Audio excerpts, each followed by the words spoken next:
এশারে মুমিন পড়রে কোরআন সময় কিন্তু আর বেশি নয় অন্ধকারে কবরে কঠিন আযাব কোরআন ছাড়া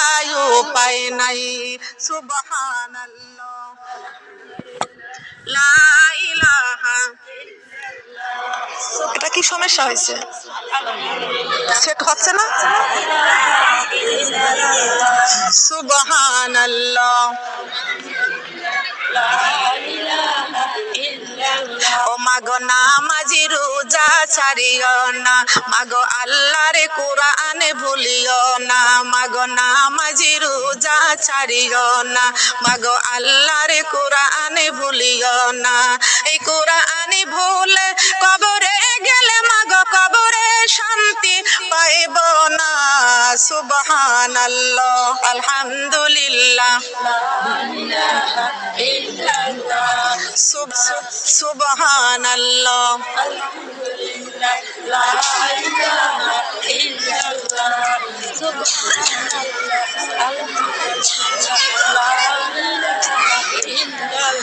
এশারে মুমিন পড়রে নামাজ এশারে মুমিন পড়রে নামাজ সময় কিন্তু আর বেশি নয় অন্ধকারে কবরে কঠিন আযাব নামাজ